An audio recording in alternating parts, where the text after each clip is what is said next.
નમસ્કાર, હું છું પ્રિયા અને તમે જોઈ રહ્યા છો જનતા કી જાણકારી ન્યૂઝ। નજર કરીએ આજના સમાચાર। ભાભરના વાવ સર્કલ પર સાંજના સમયે લીલા લાકડા ભરેલા વાહનોની અવરજવર, પેટ્રોલિંગ વધારવાની તાતી જરૂર। ભાભર શહેરના વાવ સર્કલ વિસ્તારમાં છેલ્લા ઘણા સમયથી સાંજના સમયે લીલા લાકડા ભરેલા વાહનો ખુલ્લેઆમ પસાર થાય છે।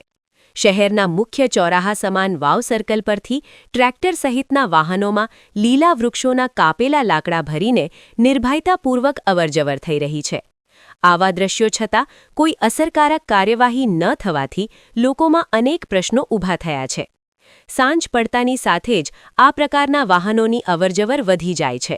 દિવસના અજવાળામાં દેખાવા ટાળીને સાંજના સમયે લીલા લાકડાનો ગેરકાયદેસર વેપાર થતો હોય તેવો લોકોમાં આક્ષેપ થઈ રહ્યો છે।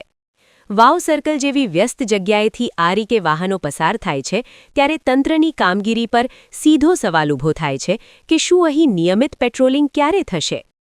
પર્યાવરણની દૃષ્ટિએ લીલા વૃક્ષોની બેફામ કટિંગ ગંભીર સમસ્યા છે।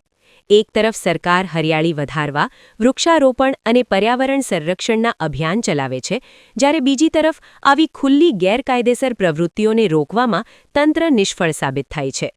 લીલા વૃક્ષોના નિકંદનથી ભૂગર્ભ જળસ્તર ઘટે છે, પ્રદૂષણ વધે છે અને આબોહવામાં અસંતુલન સર્જાય છે, જેની અસર સીધી સામાન્ય જનજીવન પર પડે છે। વાવ સર્કલ તથા આસપાસના વિસ્તારોમાં સાંજના સમયે પોલીસ અને વન વિભાગ દ્વારા સંયુક્ત પેટ્રોલિંગ વધારવામાં આવે। શંકાસ્પદ વાહનોની તપાસ, જરૂરી પરમિટની ચકાસણી અને ગેરકાયદેસર રીતે લીલા લાકડાનું પરિવહન કરનારાઓ સામે કડક કાર્યવાહી કરવામાં આવે તેવી જરૂર છે, તેવો લોકો દ્વારા આક્ષેપ થઈ રહ્યો છે। જો સમયસર પગલાં લેવામાં નહીં આવે તો ભાભર પંથકમાં લીલા વૃક્ષોનું અસ્તિત્વ જોખમમાં મુકાઈ જશે। હવે તંત્રએ ચૂપ રહેવાને બદલે જવાબદારીપૂર્વક કાર્યવાહી કરી પર્યાવરણ બચાવવું જરૂરી બની ગયું છે।